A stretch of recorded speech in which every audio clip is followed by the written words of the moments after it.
Good morning, and thank you, Mary Grace. And good morning, everyone. Welcome to Session 1B, Exploring Culturally Celebratory Dementia-Friendly Programs and Initiatives.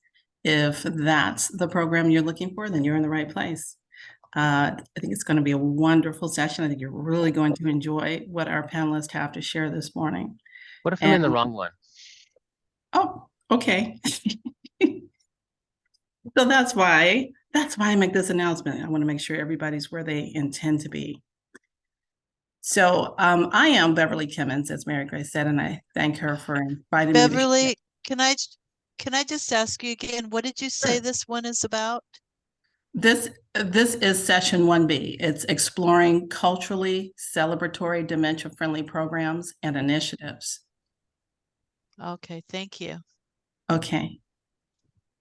I'll just clarify a little bit about what the session is about after I tell you who I am. I am Beverly Kimmons, the Director of Diversity, Equity, and Inclusion and Community Engagement for the Washington State chapter of the Alzheimer's Association. And for those of you that may not be familiar with the Alzheimer's Association, although I would hope that everybody is, we are the leading voluntary health organization in Alzheimer's care, support, and research. And we provide care and support to individuals who are living with Alzheimer's or some other form of dementia, as well as those who are providing them care. And so really very much what we heard in that really informative first session that we just all enjoyed, a lot of the issues and needs that people need are what the Alzheimer's seeks to provide and address. So with that said, let me tell you a little bit about the session today. In this session, you're going to learn about 2 innovative culturally tailored programs for older adults and people with dementia.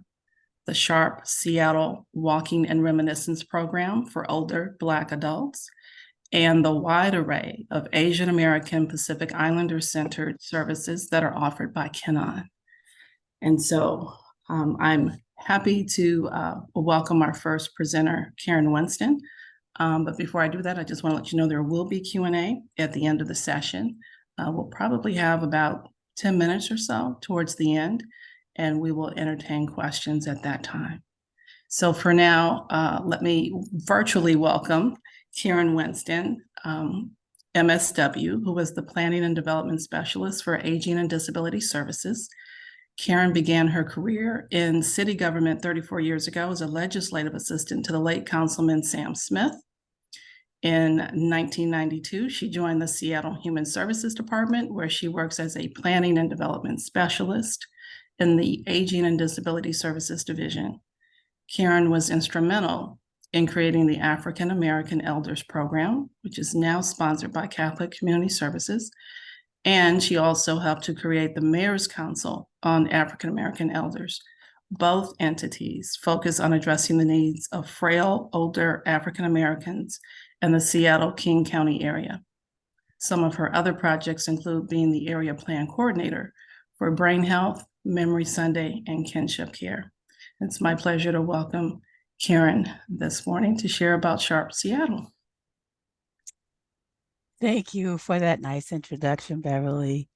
So just give me a minute so I can share the screen.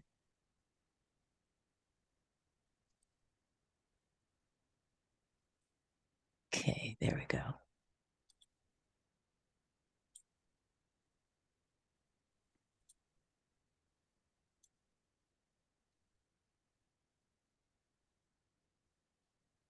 Okay, as Beverly said, this presentation is about SHARP, the acronym Sharing History Through Active Reminiscence and Photo Imagery. So today I'm going to start off by just giving a really quick overview of Aging and Disability Services, also known as ADS, and just a population profile of Seattle and King County. I'll talk about the SHARP program because the SHARP study is what we replicated here in Seattle. So then I'll talk about how and what we did for the replication here. And then I'll talk about outcomes, some of the challenges and success, and then we'll conclude. So first, a little bit about ADS. We are one of 13 area agencies on aging in the state of Washington. And ADS is the assigned area agency on aging for the Seattle-King County region. The City of Seattle Human Services Department acts as the legal contracting authority, and under an interlocal agreement, the City of Seattle and King County serve as the sponsors and the policy setting board for the AAA. So King County is home to about 25% of the state's 60 plus population. And our advisory council, also mandated through the Older Americans Act, is made up of a volunteer citizen body. Our let's see, and in 2022, we served approximately, actually it was 49,000, I should have changed that. And our current budget is, oh, I see a typo there too. Our current budget, is 81.5 million. Okay, so King County's 60 plus population is predominantly white. However, the county has grown by more than 150,000 residents since 2010, with most of this increase attributed to people of color.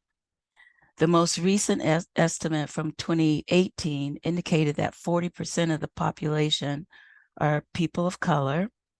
And this suggests that in the future, the older adult population will be increasingly more diverse. So about 9% of older adults in King County live in poverty, and this includes a disproportionate number of people of color. About 17%, highlighted there on the slide, of African Americans age 60 and older live in poverty. And this is a result of oppression, historical disadvantages, discriminatory practices, and institutionalized racism. So the number of older African Americans in Washington is growing, and racism in the US has driven health disparities among African Americans. And among those disparities is the disproportionate occurrence of Alzheimer's and dementias. African Americans are 2 to 3 times more likely to be diagnosed with Alzheimer's compared to the non-Hispanic white population. And African Americans are more likely, this is unfortunate, but they're more likely to be misdiagnosed or diagnosed in later stages of the disease. So I wanted to begin my talk about SHARP Portland with a quick 2-minute news presentation. I think this is from 2017. And, I just remembered, I don't think I clicked that video. Let me do this again. Apologies. Let's see. Okay.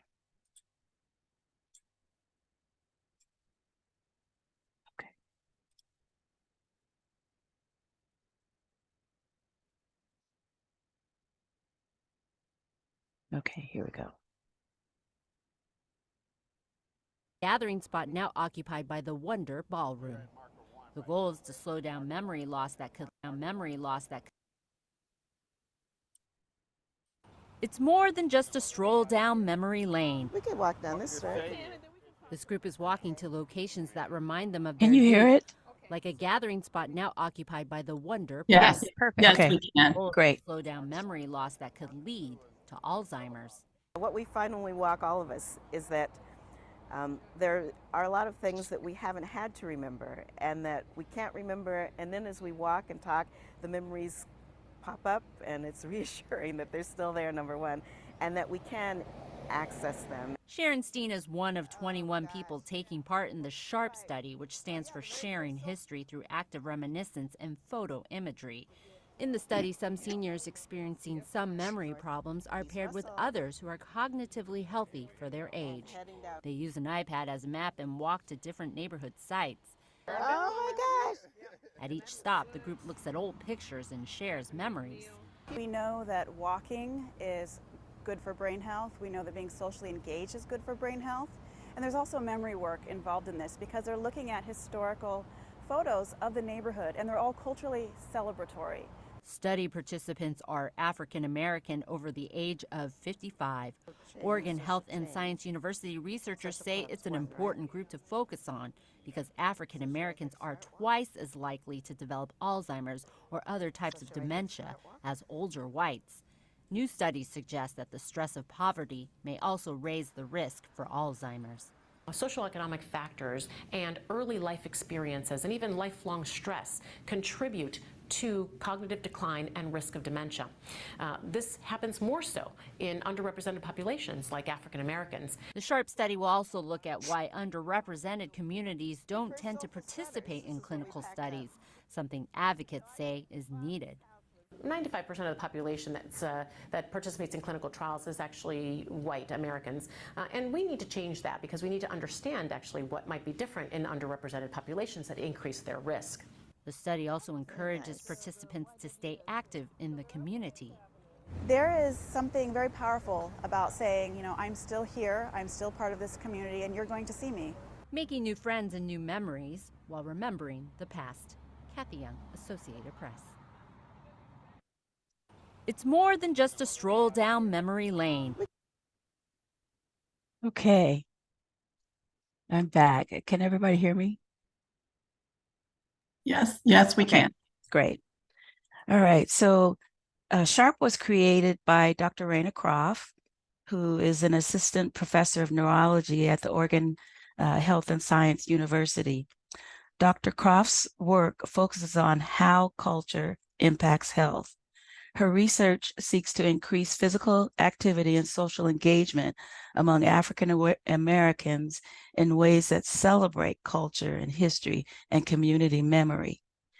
The SHARP study in Portland was a 6-month pilot in Portland's historically Black neighborhood and strives to honor Black health and history.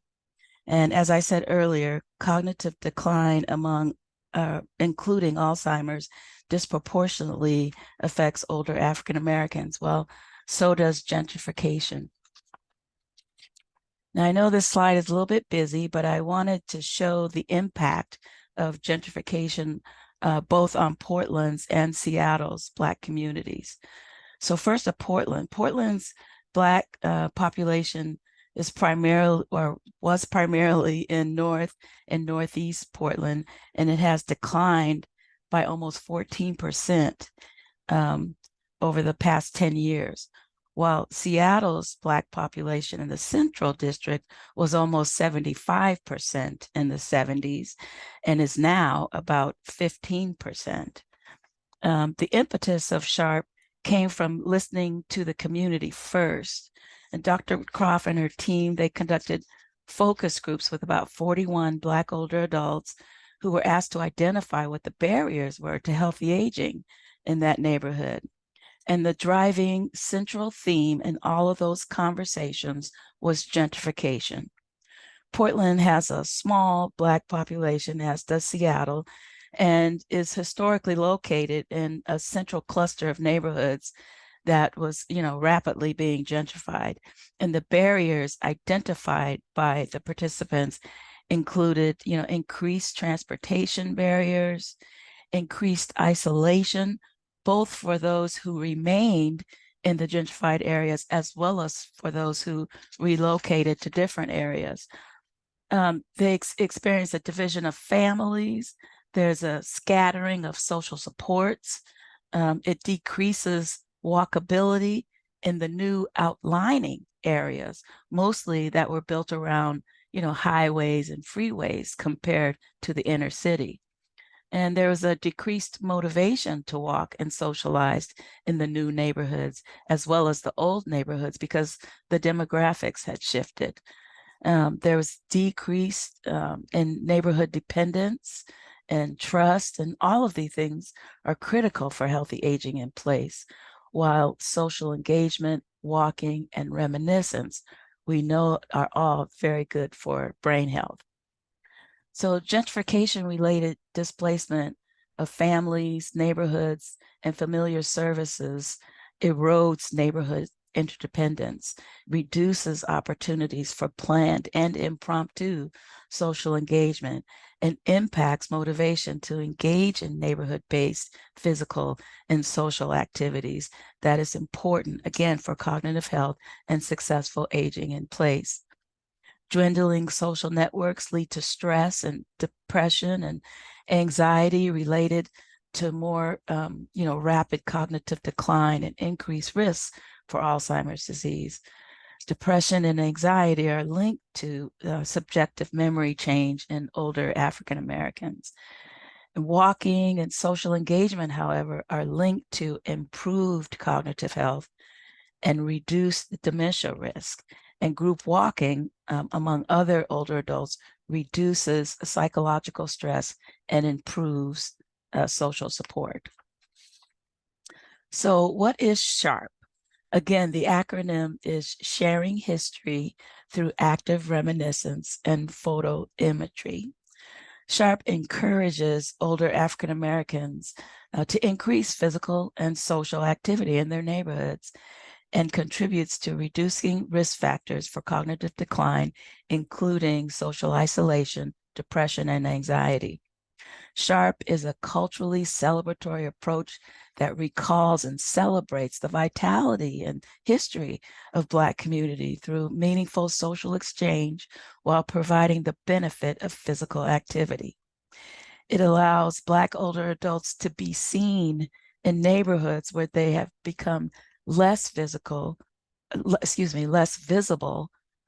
to gentrification. Culturally celebratory approaches like SHARP motivate participation because it centers on the Black experience and community priorities for preserving history. And this is what I love about the program. It preserves history. And as the groups are walking, they carry a small recording device to capture the conversations and the stories from reminiscing.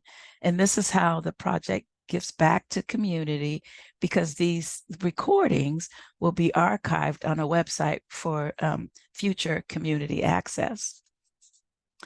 And I just want to add that Dr. Croft's hypothesis was that a culturally celebratory approach would improve motivation would improve motivation, to stay engaged longer for better cognitive health outcomes.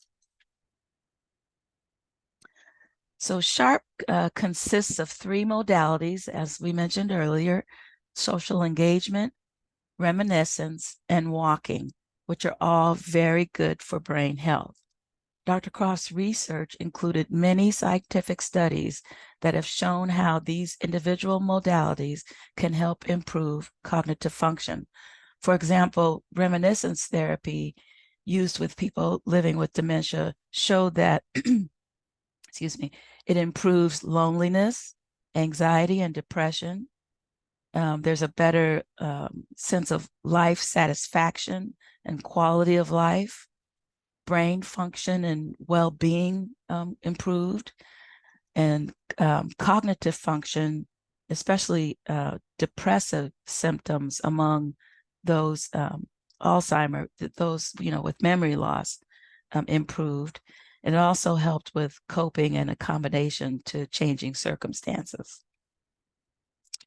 Let's see, these 3 proven modalities address multiple risk factors, multiple modifiable risk factors for cognitive decline that can be changed, including isolation, depression, and cardiovascular health. And this is critical, again, because Black Americans are 2 times more likely to develop cognitive decline and Alzheimer's disease due to health disparities. Okay.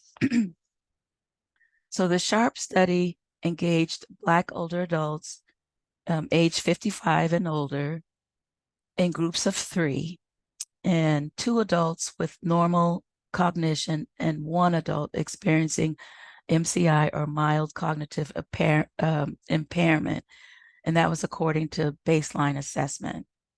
And that baseline assessment was only used in the Portland study. For the Portland study, the groups of 3 walked together for 24 weeks, so 6 months, 3 times a week. By comparison, the groups in Seattle, the Seattle study, they also walked 3 times a week, but it was for 12 weeks and only during the course of the summer, July, August, and September. The Portland study created 72 walking routes, while the Seattle study, we created 12. The Portland study had 21 participants, and the Seattle goal was 36 participants.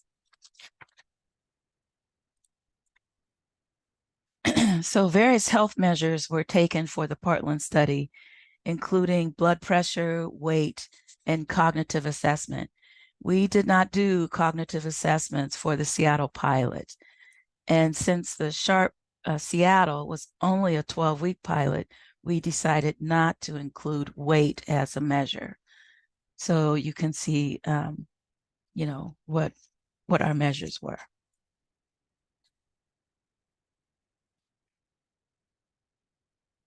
Okay, so Dr. Croft, and we were blessed to have Dr. Croft's support and consultation throughout all the development stages for the Seattle pilot. We also had emerging scholars and students, and the study provided a huge opportunity for these emerging scholars in all study phases. For example, they were responsible for the stakeholder interviews. They did the majority of the archival searches. They developed the themes and created most of the walking and tested, I should say, most of the walking routes. They also conducted the orientations and the focus groups following each of the routes, or excuse me, the 12-week walks, and they assisted with the analysis. So focus groups were held with the older adults who lived in Seattle's Central District for at least 10 years or more, including those who had moved out of the community. And based on their feedback, themes were developed, and those themes were used to create the walking routes. And on your left is an example, the list of the themes that came from talks with older Black adults in Seattle. And then in the middle is an example of one of the routes. The theme of that route was a community building. And all of the routes created in both the Seattle and the Portland study were 1 mile in length. And on the planning group, we were also very fortunate to have the president of the Black Heritage Society of Washington. And she gave us permission to access archive photos, including the archive photos at the Museum of History and Industry. I mean, it was just a real treasure. And focus groups were also conducted to understand if the logistics of the routes were right and what it meant in terms of the cultural significance for the participants. So here's an example of one of the routes. Again, the theme of this route is community building. So you notice the red dots there on the left. Each of the red dots represent a place where the group would stop. I should start, excuse me, let me back up. The star there is the beginning and the end for each of the walks. So the walks would start and end at the same location. Then there would be 3 what we call memory markers on each route where the participants would stop. They would look at a picture, as you can see in the first marker, and then they'd have prompts to help them start the reminiscing. And for picture number 1, that's a picture of the late Reverend Samuel B. McKinney at Mount Zion Baptist Church in Seattle. And the prompts were, well, what do you think is the role of Black churches in the Central District? And a second prompt was, what communities did you feel you belonged to in your youth? So for each stop, there'd be a picture with at least 2 prompts. Some had 3. And then the second stop is marker number 2. That's a picture of the Royal Esquire Club. It's a club that remains active to this day. And the prompts for that picture were, were you and your family ever a part of any social clubs? And what places do you think have been important for Black people to socialize? And then the last one is a picture of a float. It's the famous Mardi Gras parade. The parade is now called the Seafair Parade, I think. I remember that as a child too, a lot of fun. And the prompts for this one is, did you ever participate or attend the Mardi Gras parade? And do you remember any parades or celebrations where many different cultures came together? So notice how the questions were not, do you remember, but it was like, what do you think? What did you do? What places did you go? Those kinds of prompts. So I just wanted to give more examples of the Seattle theme routes. Again, we had a route that was called the Childhood Health, a route that was called Black Advocacy in Madrona. Madrona was the home of the Black Panther Party in the 60s, and a lot of memories from that era. Community Ties was another route, and Housing and Neighborhoods was another.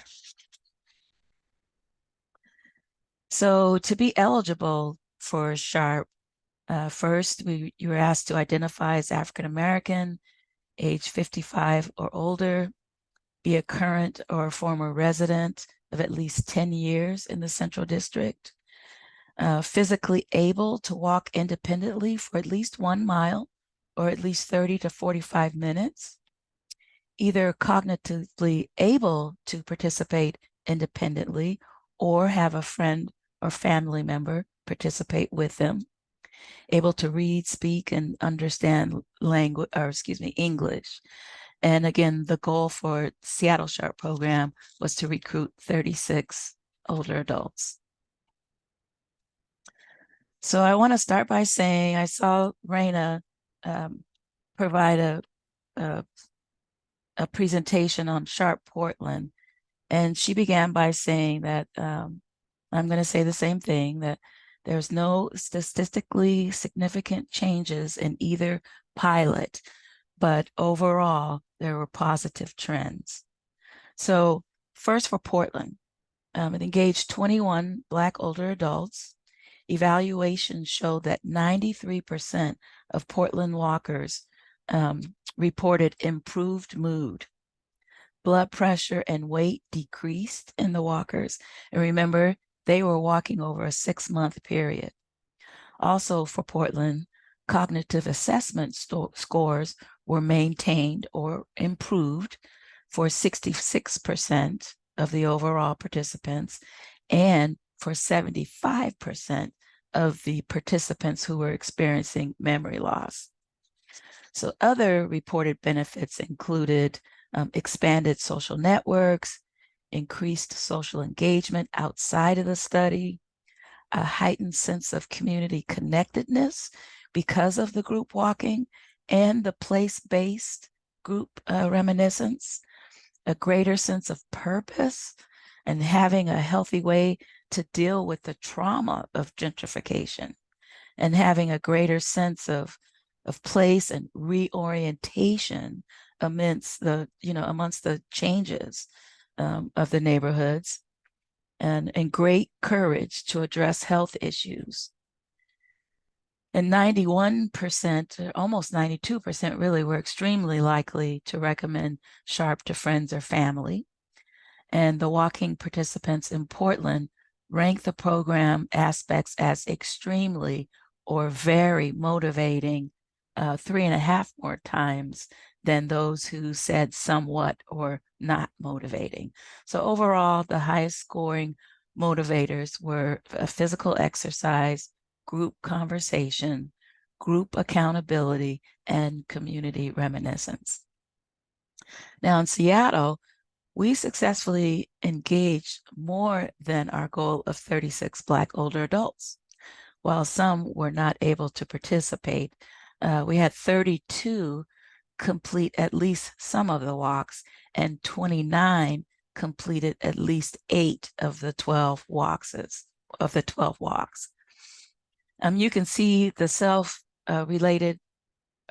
self-rated health went down, and that actually meant that their rating of their health was better.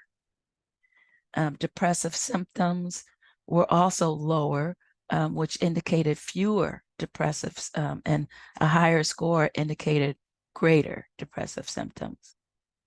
Participants shared a sense of pride and joy in remembering how the neighborhood used to be, and also supported each other in solidarity as they processed how gentrification had changed the neighborhood. The project fostered many communities among the 3 walking teams, as well as a sense of overall community. And I just want to check in. How am I doing on time? We're pretty close to your time. Okay. So thanks for checking. All right. Okay, so let's see. I just had an example of some of the feedback from participants of the walk. I won't read all of these, but the number one theme was the socialization, becoming re-engaged, and the same was for Seattle too. People were happy to get out and to be seen in the community. So we had some challenges and successes. There's a picture of me and the co-league, Mary Grace Becker. We did this together.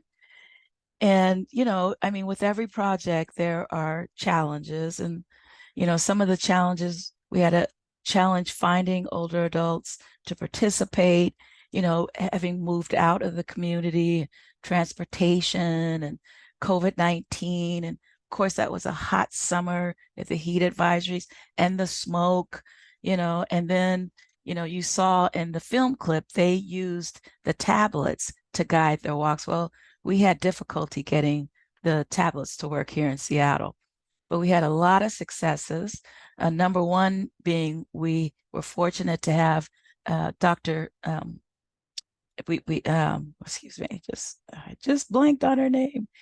Rena. We had her with us throughout the whole process, and we had a very dedicated leadership team. The Portland study was an excellent model to build on. And at our kickoff and in celebration, we had over 50 people participate. Excuse me, Dr. Croft, I just blanked on her name, sorry. So in conclusion, SHARP is a meaningful way to increase brain health and wellness through increased social and physical activity. The cultural celebratory brain health interventions are not only physically and mentally impactful, but also allow participants to develop a greater sense of connectedness to their environment and community. Addressing health must address historical and ongoing inequalities and should integrate community identified priorities. This is the social justice minded work. So just a few pictures and wrapping up. It's a picture of our participants at the celebration event, the wonderful event. And then this was our SHARP team, the coordinator to your left, Anthony, and the students. And this was the Seattle leadership team for SHARP and the organizations represented. And that concludes my presentation. Thank you. Thank you so much, Karen. That was a fabulous presentation, very insightful and informational. And you can check the chat and see that a few folks have shared that impression. So we appreciate you sharing. We'll hear more from you, I'm sure, in the Q&A portion coming up shortly. And now I'd like to pivot to our next presenter, Dr. Michael Wu, who is a social worker at Kenon Healthcare Center. Michael, Kenon is an organization specializing in meeting the needs of social service, wellness, in-home, and residential-based long-term care needs of the Asian American and Pacific Islander community of the Puget Sound area. Michael has extensive experience serving the long-term care needs of the AAPI older adults in both community and residential settings. And so it is my pleasure and my honor to turn the virtual mic over to Michael now. Okay, well, thank you, Beverly, for the introductions. And let me share my screen. Okay.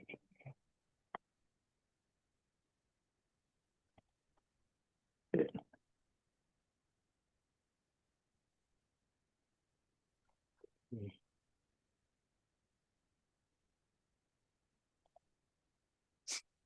Okay. Are you able to see my PowerPoint? Yes. Okay, thank you very much.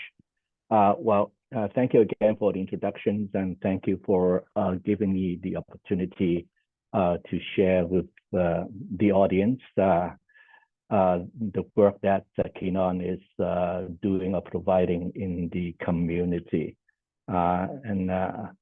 Yeah, my background is, my training is a social worker, and right now I'm working in our Seattle Chinatown office as a community social worker.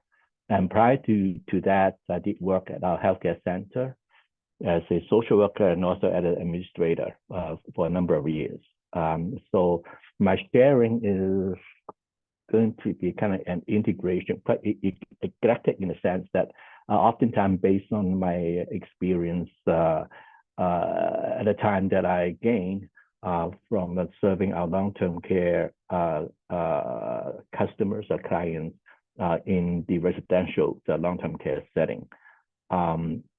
Right now in our Chinatown office, we are providing home care services, and also we provide social services and family caregiver support program to needed individuals in our community. And we are doing also quite a number of outreach, leading workshops related to health self-management, and those workshops are mostly conducted in the Chinese language. So allow me a little bit of time to talk about Kenon, especially those who may not be too familiar with our organizations.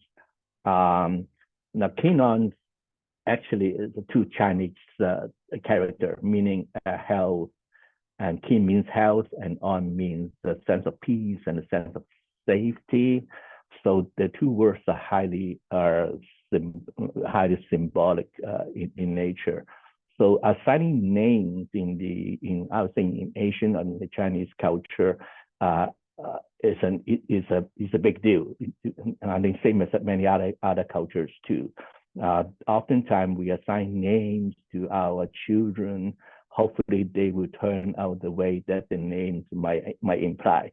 So I think when the founders are choosing the name Kenon for the organizations, they are trying to set up or develop a place that the people that live in there can find a sense of peace, a sense of safety, and also their health will be either maintained or enhanced to the extent possible. Now, Kenon is a community project, if you ask me. Okay, it was initially conceived by a group of I would say second generation Chinese after they grew up, and at the time that their parents needed to find a place to meet their long-term care needs.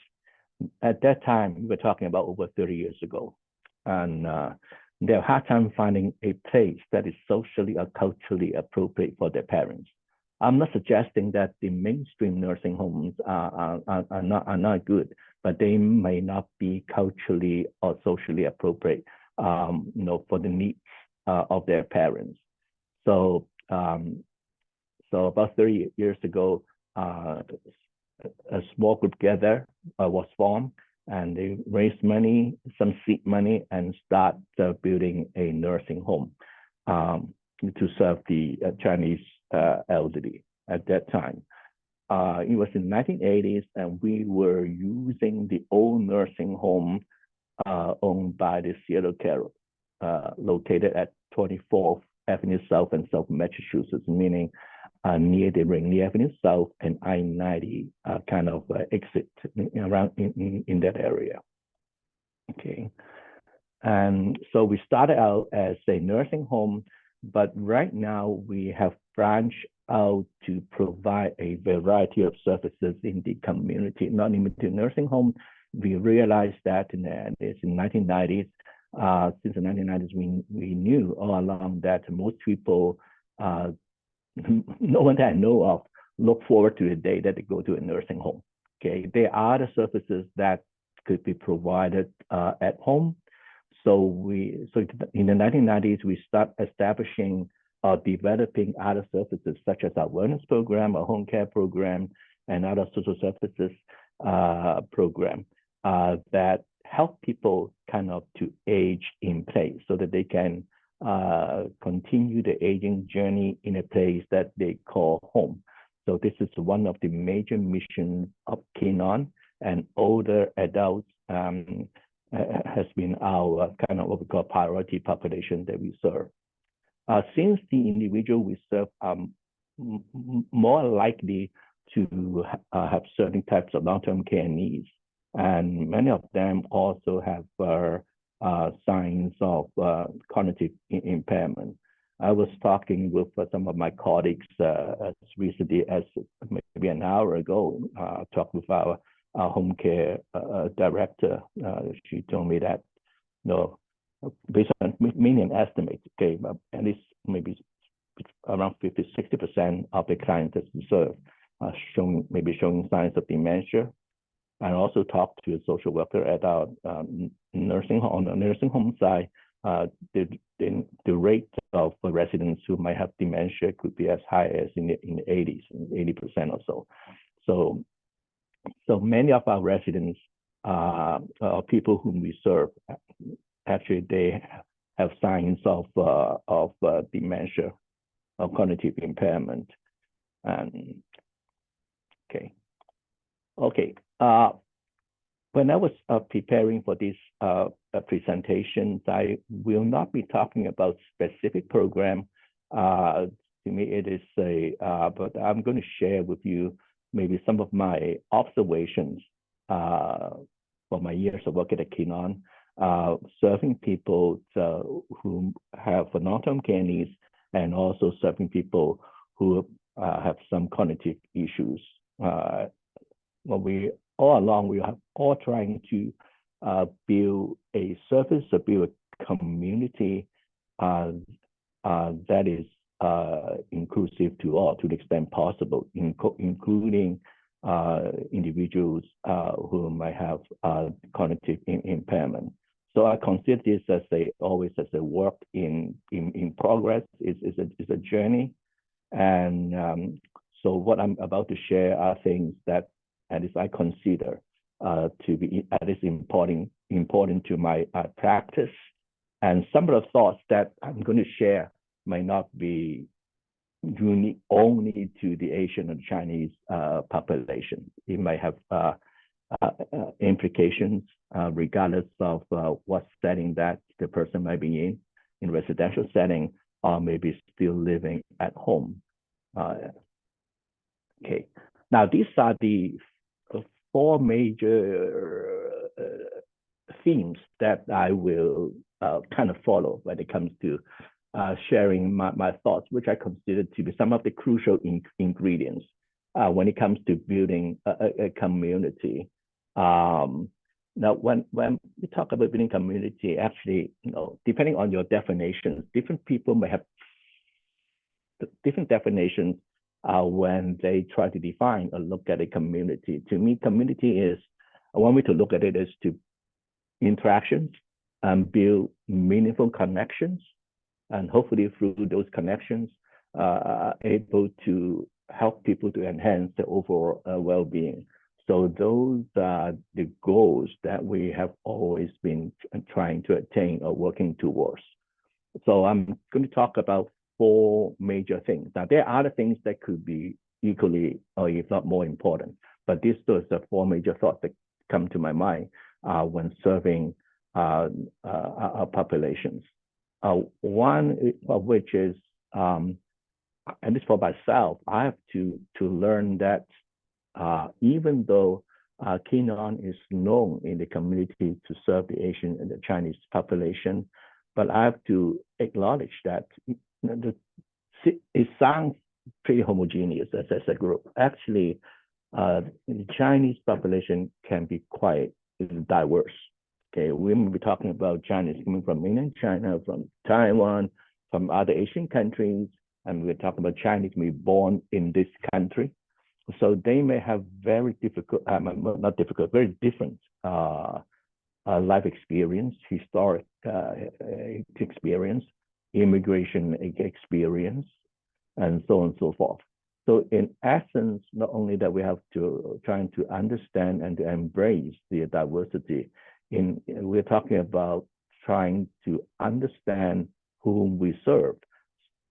Hopefully, that we can provide them with what we call a person-centered care or services, regardless of whether we are providing services in the residential setting or in the community-based setting.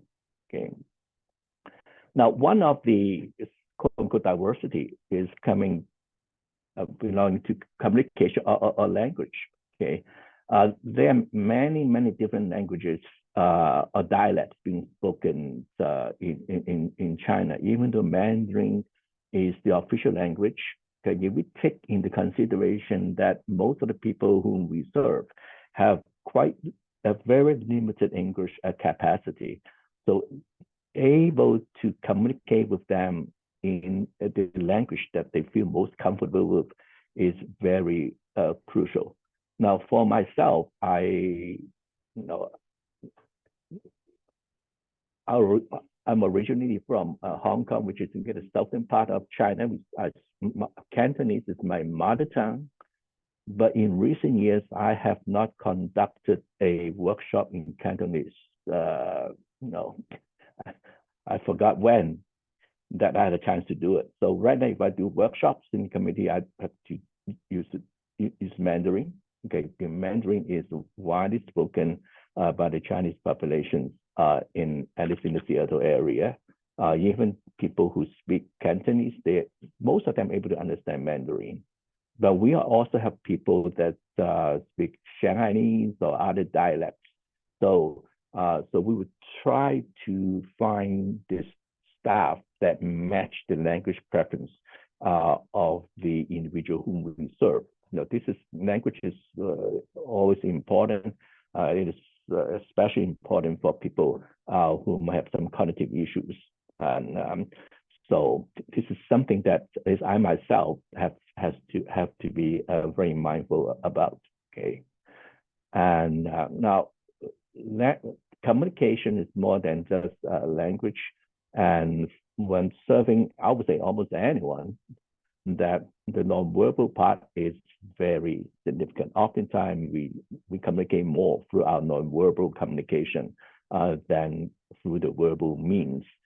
This is especially true for people who may have difficulties expressing themselves verbally or understanding verbal communications.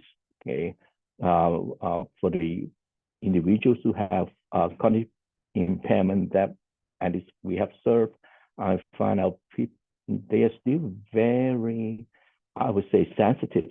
They're able to at least to capture the way that nonverbal communications, the messages that they communicate to them through the verbal means. So if they sense that we are communicating with them in a very compassionate manner, in a very kind manner, and oftentimes they will respond in kind. They will be more receptive to the services that we are about to provide them.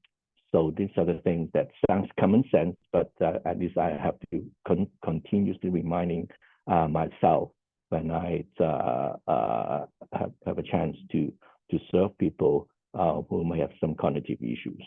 Okay. Now, the second thing, the other thing I want to talk about is it comes to food. Now, food is important to, I would say, to all culture, but for Chinese culture, to me, is particularly important.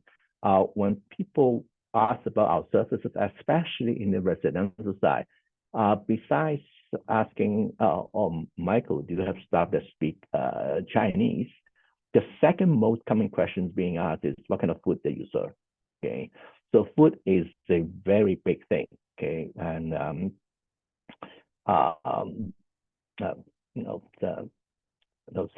some people can be very particular about food, and it's a big thing from a cultural perspective. When Chinese, I think not only Chinese, when we talk about food, they always talk about food presentation, food, do they smell good, are they tasty? Those are the three major criteria. And also food is highly regional. There are 8 major culinary systems in China. And so even though people in the southern China, in Hong Kong, they're more used to Cantonese food, but you can see all kinds of northern, all kinds of restaurants that serve highly regional food being open, even in the Seattle area, Sichuan food, Shanghai food, or something like that. So we're talking about a very diverse culinary system. So people have different kind of food preferences. So we have to take that into consideration. And food is more than just meeting our physical needs, but it also it's very social. It's a social and cultural experience. So food is almost always a major component in the services that we provide. Even though when we do support group before doing meetings, we always try to bring food. Not so much that people are quote unquote physically hungry for food, but food helps to connect people. Okay, food brings good memories, bring meaning, help to establish connection. Food is the major thing that we put a lot of emphasis on. Now, the last but not least that I want to share is about some of the programs or the services that I found to be, I would say, can be useful, okay, very helpful when it comes to serving people who may have some cognitive concerns. Okay. Now, one thing that we have been doing and is storytelling. Okay, basically helping people to storytelling through maybe through cultural artifacts, through certain experience, so that people can share their thoughts on that. And oftentimes those kind of settings can help to induce a lot of good memories and also meaningful conversations. In turn, can build connections, among the group members. And we also do quite a bit of singing oldies. Okay, then now what considered to be oldies depend on one's definitions. Okay, and we find out people really enjoy, at least many of them enjoy that part and able to follow those the melodies. And I talked to a program manager last week. He told me that some elderly, those who have a cognitive impairment, once they heard the melody, oftentimes, to his surprise, able to sing out the whole song. Okay, and so it helps the brain brings her to connect. Okay, yeah, and we also have programs that helping people to make certain food like the dumplings. Okay, and also making food that celebrate different festivals, the Mid-Autumn Festival, the Dragon Boat Festival, and those activities oftentimes can bring positive memories to them. Okay, and the next thing is Mahjong. Mahjong is a big thing in many Asian countries, even though it's a game that if you visit other places in Asia, this is a game people used to gamble, but this is a very interesting game. Okay, and I talked with a gentleman that has a very severe case of cognitive impairment, and he just enjoyed the process. And after the game, I asked him whether he win or did he lose, something like that. No, he couldn't remember, but he just enjoyed it when he was doing it. Okay, and the last program I want to mention is recently we start introducing a low intensity Tai Chi program, which is the program was developed by a Dr. Lee at the Oregon Research Institute in Oregon. So it's a low intensity Tai Chi program, helping people to kind of either maintain and enhance their balances. And the program manager told me that those residents who have dementia, they were very engaged in the process. So these are some of the program highlights that I want to share, and this also kind of concludes my presentation. Thank you so much for your time. Thank you, I appreciate that. Okay. Thank you so much, Michael. Another truly insightful, informative, engaging presentation. Thank you so much for the sharing this morning. Looking at the time, I see we have a few minutes for questions. We will have to close at 11:45, but I do want to open the floor for questions. If you raise your hand or use the chat, we can entertain a question or two before we close.